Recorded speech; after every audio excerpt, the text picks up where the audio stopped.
All right, everyone. Welcome back to JPC Spiritual Talk. It's Jared Campbell. So today's focus, we're going to focus on Israel and we're going to talk about Ukraine. There's been a plot for an assassination attempt on Zelensky's life. We're going to talk about that. We're also going to talk about Moldova and Ukraine possibly becoming part of NATO. So some of the things that's on the agenda today, I'm going to try and shift a little bit because there's a lot to cover. So today we're going to focus, like I said, Israel and on Ukraine, talk about Zelensky. Tomorrow, right, we'll shift focus back to Russia and NATO, right? And then I think every so often we'll kind of switch back and forth because there's so much to cover. I don't like to be one-dimensional. So without further ado, let me get the screen shared over, right? And then we'll get right into this. Business as usual. So I got everything broken down. So we're going to start out by talking about Israel first, right? So as I get this pulled up, there's going to be a series of articles on the screen, which you'll see. So we're going to talk about first, Israel. Outrage over a video of an injured Palestinian tied to the hood of an IDF vehicle, right? So we're going to see a video first, but let's kind of talk about this. So there's outrage over an IDF incident in the West Bank. IDF soldiers tied an injured Palestinian to the hood of a military vehicle during an operation in Jenin. The incident captured on video and shared widely on social media has sparked outrage. Okay, listen attentively. The IDF admitted to the incident, calling it a violation of their values and promising an investigation. So here is the video.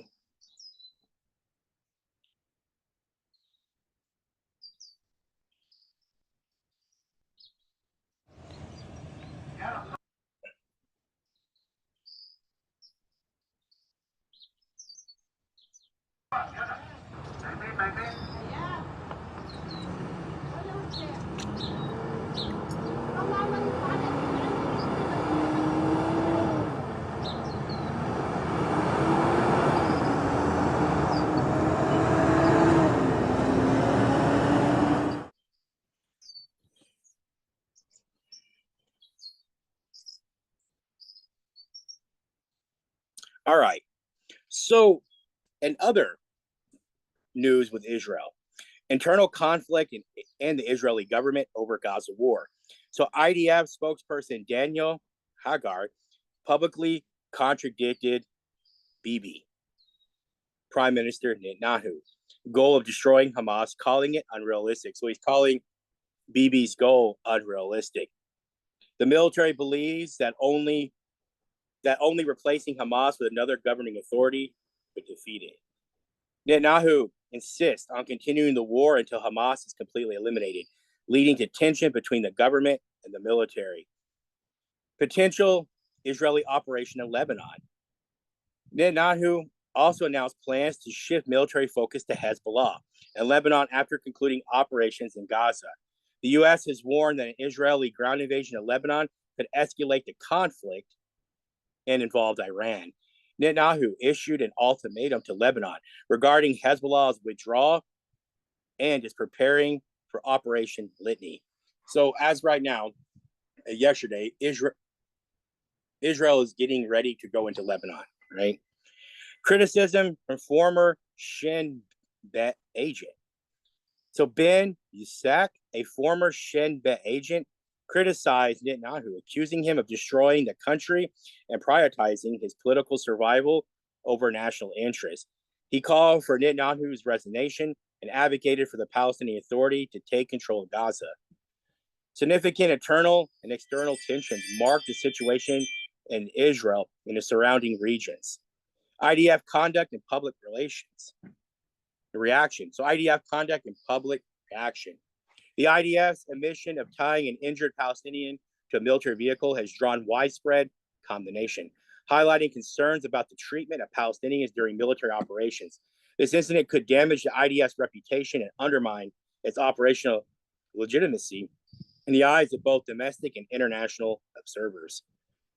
The public disagreed between the IDF and Prime Minister Netanyahu on the feasibility of destroying Hamas, underscores a critical strategic dilemma.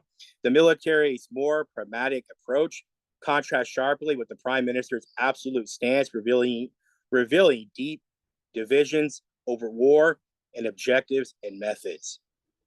Expansion of conflict to Lebanon. Netanyahu's plan to extend military operations to Lebanon and his request to Hezbollah risk a broader regional conflict. U.S. warnings reflect the potential for escalation involving Iran, raising the stakes considerably and the possibility leading to a broader instability in the Middle East. Ben Uzak's criticism add to the growing domestic discontent with Netanyahu's leadership. Accusations of personal and political motivations driving national policy could further erode public trust and destabilize the Israeli government. The developments indicate a complex and volatile situation with significant implications for regional stability, Israeli domestic politics, and the broader geopolitical landscape. So here is some of the things I was talking about. In this article, right, it was part of some of my commentary. So he's clashing with other people within his government, okay? So the links will be in the description box. Give you all a rundown. Let's go out and look at some of these articles. So here's another article that's part of my commentary as well. So U.S. warns of widespread, right, problems in the Middle East. Right? This was talking about the Litany, Operation Litany, right? It's a ground invasion into Lebanon. Israel is hitting Hezbollah positions hard in southern Lebanon tonight. This was the other day. Here's a video of that. Right on.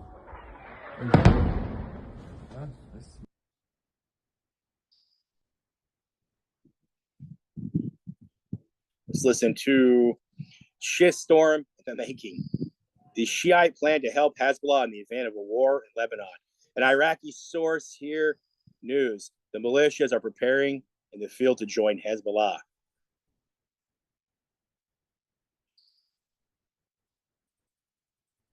כל הזמן אנחנו מדברים על החשש מכך שמלחמה מול חיזבאללה תתרחב לכדי עימות רחב יותר, רב זירתי. פרסום הבוקר של סוכנות AP מדבר על רצון, על כוונה של המיליציות העיראקיות, הפרו-איראניות, לבוא ללבנון, להצטרף שכם אל שכם אל חיזבאללה במערכה אפשרית כזאת מול ישראל. ורועי קייס, אתה מוסיף פרטים חדשים על התוכנית הזאת של האיראנים באמצעות שלוחותיהם בעיראק. נכון, כי גורם עיראקי שמורה בפרטים אומר לנו ערב שזה לא רק כוונה, אלא יש ממש הערכות בשטח של המיליציות הפרו-איראניות כדי לשלוח אלפי לוחמים לחזית בדרום לבנון, כדי שילחמו לצד חיזבאללה, אם וכאשר ייפתח עימות כולל, ואם ישראל תבצע מהלך נרחב נגד חיזבאללה.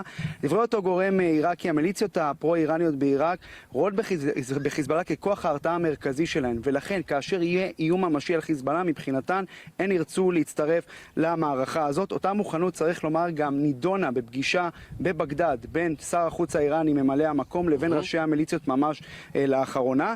ורק נגיד שהמיליציה האישית היחידה שעד כה נלחמת ממש פה מעבר לגבול היא מיליציה סורית בשם האימאם חסן. היא הגיעה מסוריה. פרט לכך אנחנו לא מכירים מיליציות שיעיות נוספות שנלחמות לצד חיזבאללה עד כה, ולפחות כלפי חוץ חשוב לומר, חיזבאללה ונסראללה משדרים עסקים כרגיל. כלומר, אנחנו בינתיים מסתדרים. שמענו את נסראללה לפני כמה ימים מתרברב בנאום שלו, יש לנו יותר מ100,000 לוחמים, אנחנו מסתדרים בינתיים, אבל בעימות כולל כמו בעימות כולל זה יכול להשתנות, ולכן אנחנו רואים כבר הרבה מאוד שחקנים שהם מה שנקרא מתחממים על הקווים.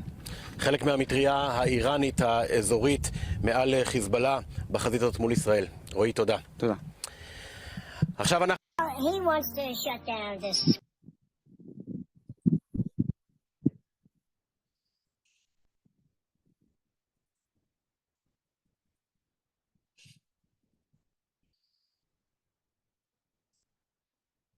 אנחנו מדברים על החשש מכך שמלחמה מול חיזבאללה תתרחב לכדי עימות רחב יותר, רב זירתי. פרסום הבוקר של סוכנות AP מדבר על רצון, על כוונה של המיליציות העיראקיות, הפרו-איראניות, לבוא ללבנון, להצטרף שכם אל שכם אל חיזבאללה במערכה אפשרית כזאת מול ישראל. ורועי קייס, אתה מוסיף פרטים חדשים על התוכנית הזאת של האיראנים באמצעות שלוחותיהם בעיראק. נכון, כי גורם עיראקי שמורה בפרטים אומר לנו הערב שזה לא רק כוונה, אלא יש ממש הערכות בשטח של המיליציות הפרו-איראניות כדי לשלוח אלפי לוחמים לחזית בדרום לבנון, כדי שילחמו לצד חיזבאללה, אם וכאשר ייפתח עימות כולל ואם ישראל תבצע מהלך נרחב נגד חיזבאללה.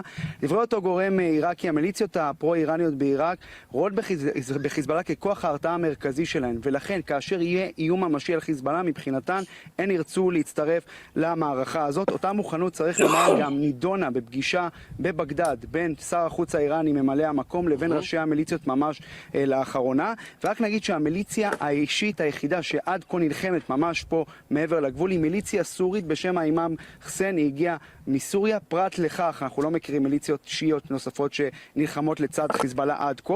ולפחות כלפי חוץ חשוב לומר, חיזבאללה ונסראללה משדרים עסקים כרגיל. כלומר, אנחנו בינתיים מסתדרים. שמענו את נסראללה לפני כמה ימים מתרברב בנאום שלו. יש לנו יותר מ100,000 לוחמים, אנחנו מסתדרים בינתיים, אבל בעימות כולל כמו בעימות כולל זה יכול להשתנות, ולכן אנחנו רואים כבר הרבה מאוד שחקנים שהם מה שנקרא מתחממים על הקווים.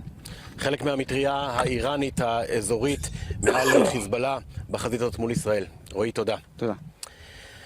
עכשיו אנחנו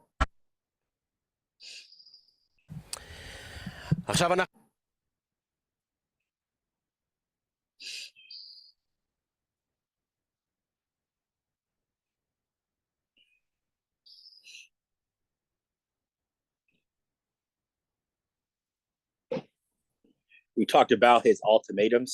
There's another article that was mentioned in my commentary, my breakdown. Okay, scroll through this article. Okay, here we go. أفادت وسائل إعلام إسرائيلية أن إسرائيل أبلغت الولايات المتحدة باحتمال استخدام أسلحة غير مسبوقة في حال نشوب حرب شاملة مع حزب الله في لبنان. ونقلت القناة 12 أن الرسالة الإسرائيلية إلى البيت الأبيض أكدت أن استخدام هذه الأسلحة التي لم تحدد طبيعتها سيحول دون الانجرار إلى حرب طويلة، كما سيعمل على حسمها سريعا. ولم تحدد القناة الجهات الإسرائيلية التي أرسلت الرسالة أو توقيت إرسالها ولا طبيعة الرد الأمريكي عليها.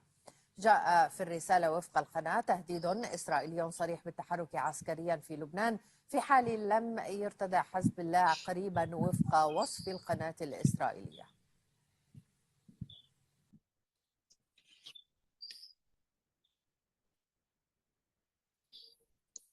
Footage circulating on social media shows Hezbollah drone impacting in northern Israel before a second drone is shot down by air defenses.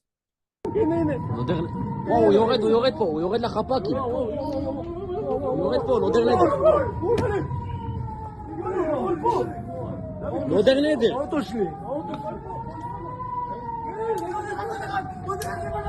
עוד אחד, נודר נדר.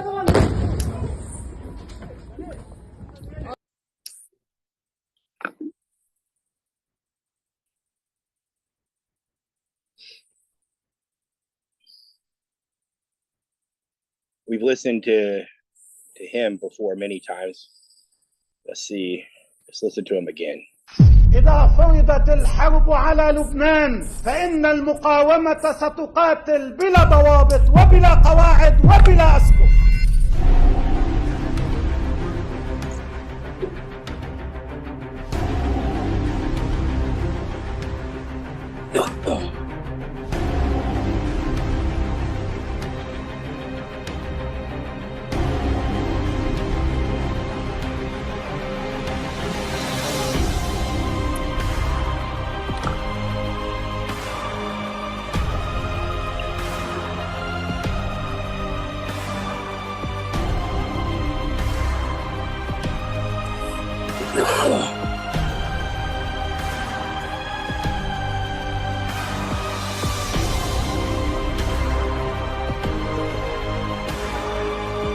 من يفكر في الحرب معنا سيندم إن شاء الله.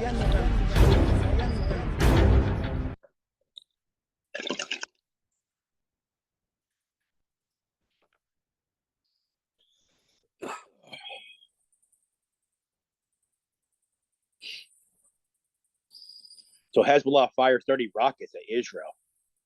Intercepted. Let's watch this.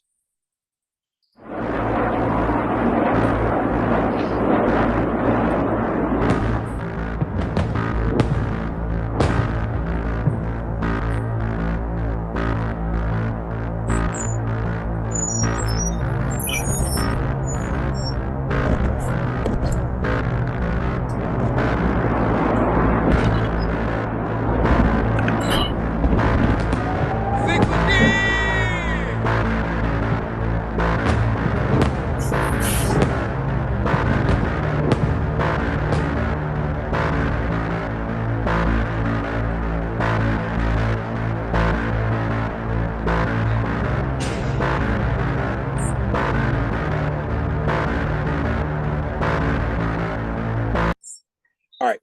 I wanted to apologize for the noise. The trash pickup came. Wasn't expecting that. Next thing, YouTube sometimes mutes some of the videos I show for some reason. So I encourage all of you to go and find me on Rumble if you like my videos. You can find me at Rumble at Campbell Family 07. Okay. So once again, sorry for the noise.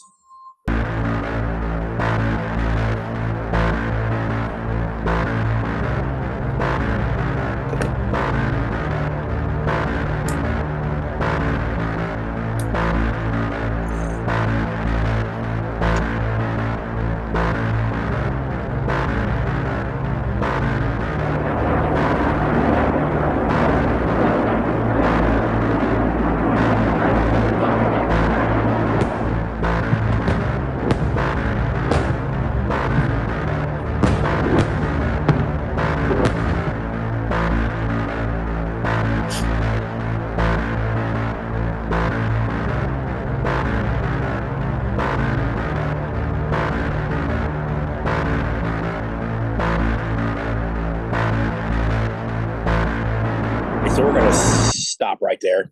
Right? Links are in the description box. Right? Pretty cool video, but I want to kind of get to other stuff. So click back out, go back to our articles. We talked about his ultimatums. That was part of the commentary. Spoda, an IDF spokesman against Netanyahu. It was also in my commentary as well. Translate this. So I don't know if there was not a video in that one. Go back out to this one. We talked about this guy, the Shinba spy against Netanyahu. So I click on the links. I said no video there. All right, so now we're going to move on now. All right, so we're going to move on. We're going to talk about Ukraine. Okay. And this will get us to close out.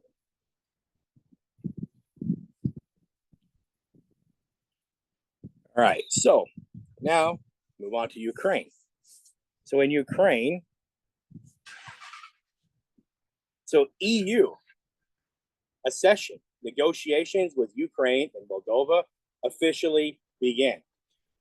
All right, so Ursula von der Leyen, congratulations to Moldova and Ukraine. So this is interesting. So the EU accession negotiations with Ukraine and Moldova began.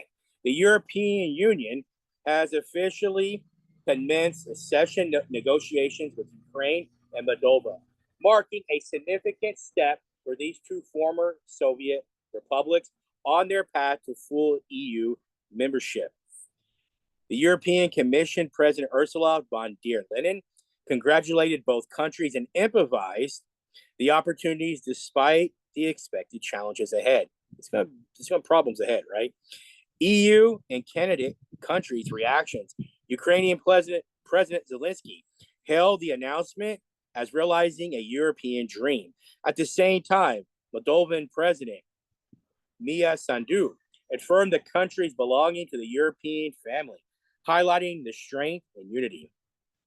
The diplomatic struggles and Hungary's opposition. The start of these negotiations followed intense diplomatic efforts within the EU. Under Prime Minister Viktor Orban, Hungary initially opposed the process, citing Ukraine's readiness as insufficient. Hungary's stance, influenced by close ties to Russia, was a significant hurdle. Ultimately, a compromise allowed the other 26 EU countries to move forward with the negotiations. Negotiations will involve a detailed review of Ukraine and Moldova's legislation to ensure alignment with EU standards, a process expected to last 1 to 2 years. However, given the extensive preliminary evaluations already conducted, the initial phases might progress faster. With challenges ahead, and despite the formal start of negotiations, significant challenges remain. Hungary's upcoming EU presidency in July 2024 is anticipated to slow the process, mainly due to its reluctance to advance Ukraine and Moldova's succession talks. Moreover, persistent issues such as combating corruption and safeguarding minority rights, including those of the Hungarian minority in Ukraine, remain critical focus in areas. Russia's reaction and information warfare, accusations and media restrictions. In parallel, Russia has escalated its information warfare, banning 81 Western media outlets within its territory. This move is a response to similar bans imposed by EU on Russian media, with Moscow accusing the West of spreading false narratives about Ukraine. All right, so let's kind of stop there. All right. So here's a short little video. So here is Ursula, right? The one we are talking about. It is very good news that today the European Union opens accession negotiations with Ukraine and Moldova. We stand at the threshold of a significant and transformative moment for these two countries and for our Union. And we celebrate the values and principles that bind us together. The European Union has always been more than a political and economic union. It is a testament to our collective aspiration for peace, for security, for democracy, and for prosperity. The people of Ukraine and Moldova have demonstrated their unwavering commitment and determination to be part of this project.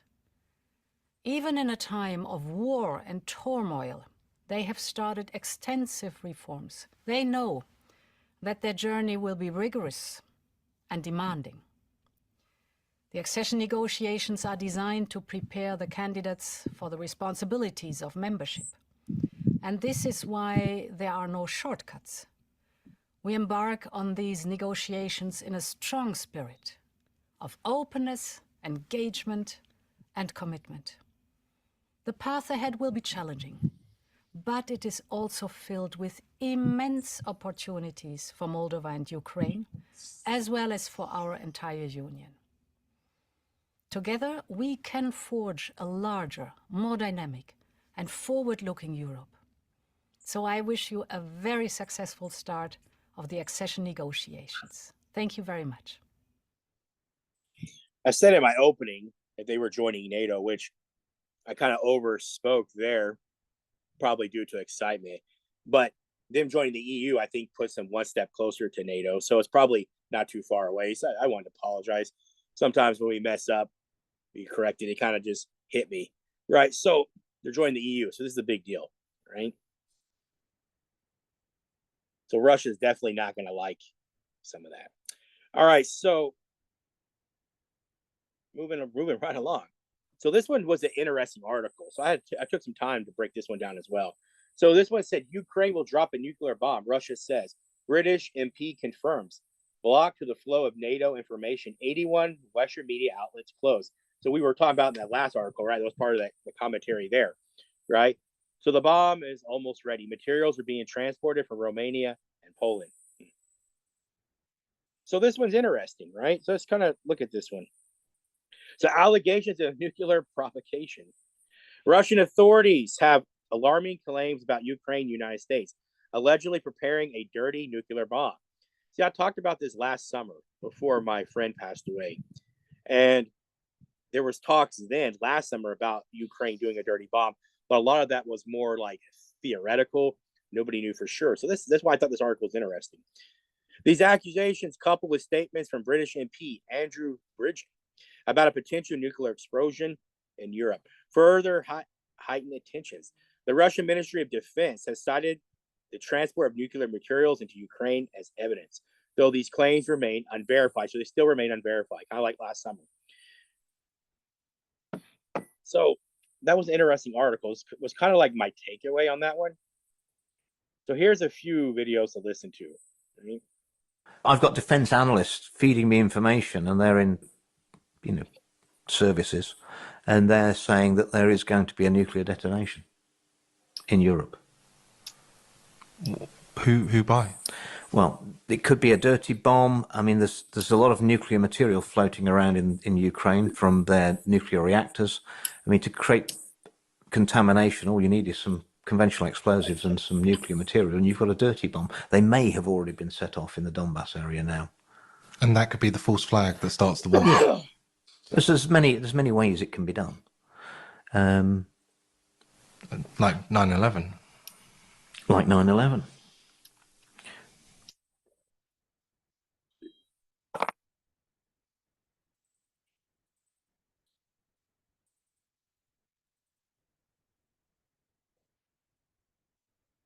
Don't make me go back out. That's so funny. There's moments where it does this to me. Sometimes I try not to laugh because it's pretty funny sometimes.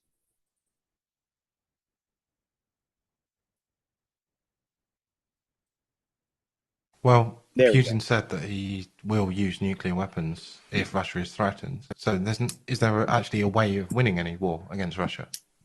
Well, if it goes nuclear, no one's winning, are they? Do you think he would? Yes, I think he would.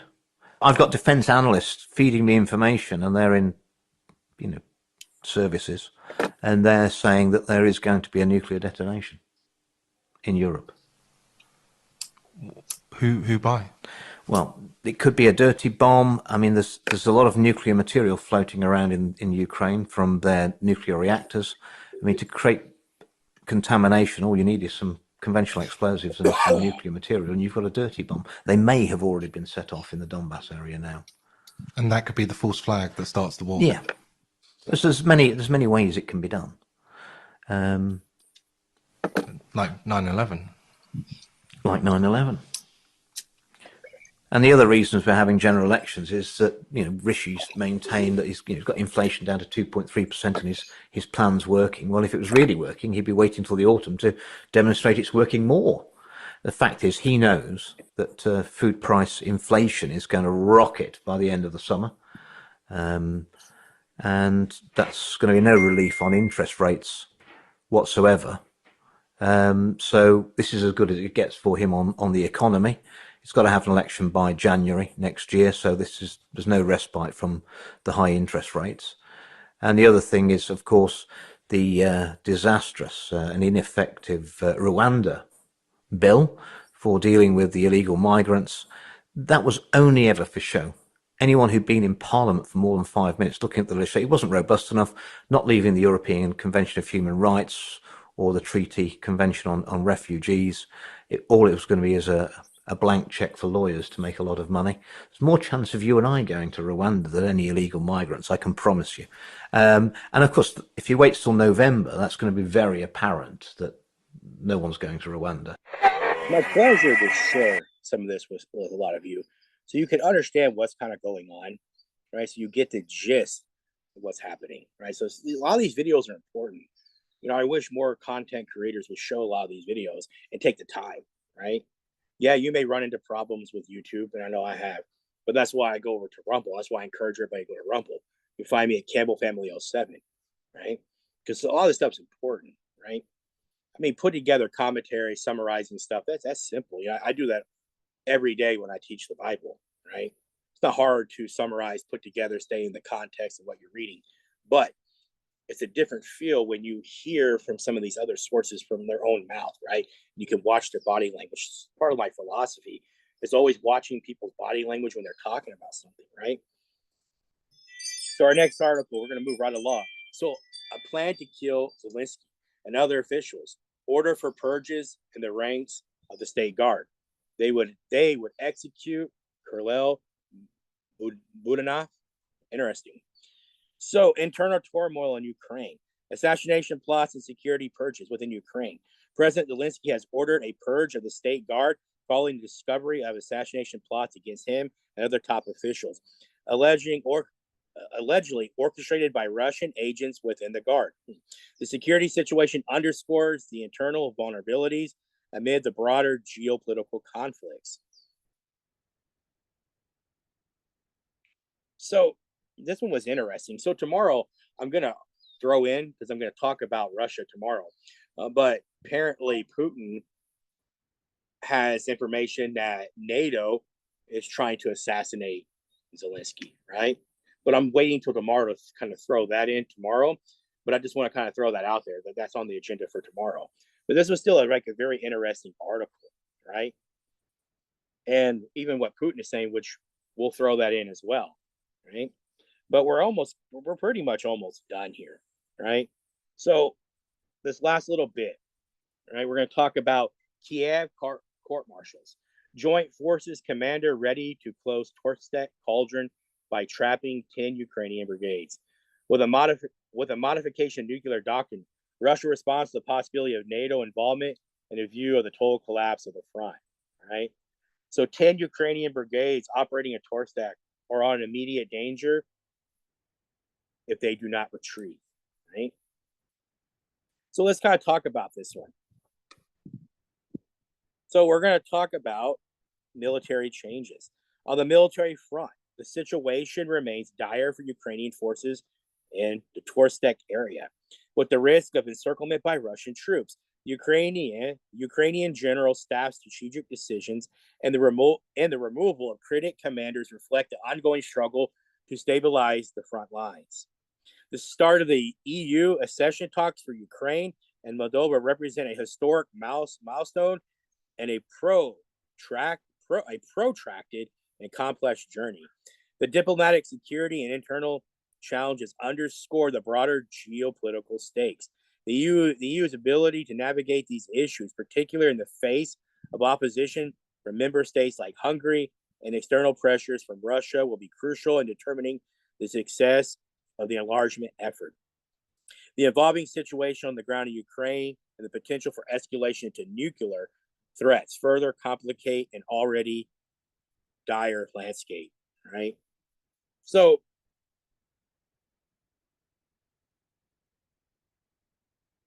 it says right here in the article, these claims come to be verified by actions of the 23rd Motorized Infantry Brigade, whose men built fortifications and mine area near Torstek, and more specifically on the West Bank, right?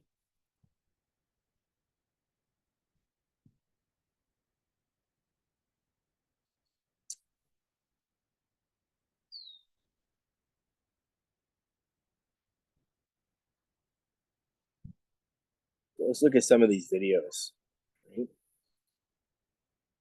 Right? That one I think has music in it, so I'm not going to watch that one. Defeat the positions of German air defense systems. Right? So the operator of an FPV drone hit a Leopard tank in the South Dunstak direction. Let's take a look at this one.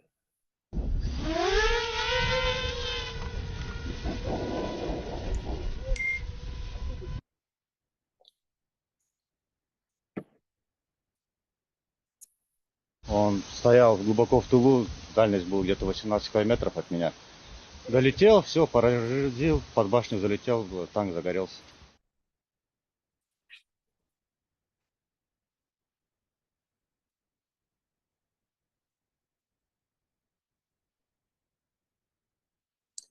So Yuri Sudol is done. Confirmation War 24 News right here in the article. The risk is so great that combined with a series of mistakes by the Ukrainian General Staff, forced Ukrainian President Zelensky to remove Lieutenant General Yuri Sudol from the position of commander of the Joint Forces of the Ukrainian Army and replace him with Brigadier General Andrei Gunov. Right? I said that right.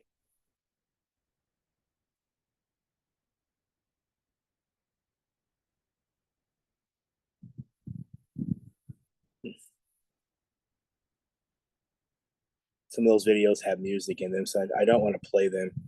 Here's a video of the Russian fighters using man pods shoot down Ukrainian aircraft.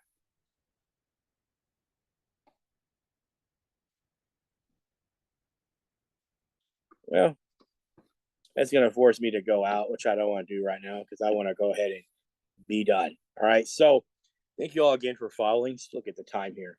Right. All right. So taking the time here to break this stuff down. Right. I hope you all enjoy these videos. I try to make them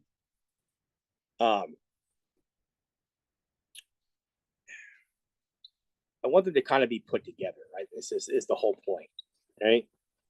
And I do take the time to kind of break some of this down, right? And I'm trying to not be one dimensional. So, and that's why I wanted to talk a little about Israel today, a little bit about Ukraine, because some of the stuff that's happening, because tomorrow we're going to talk about stuff and it's going to kind of give us like a picture. And we're going to start seeing like there's a lot of propaganda on both sides, right? And that's why I have to kind of switch it up. So we understand what's going on with all the propaganda, right?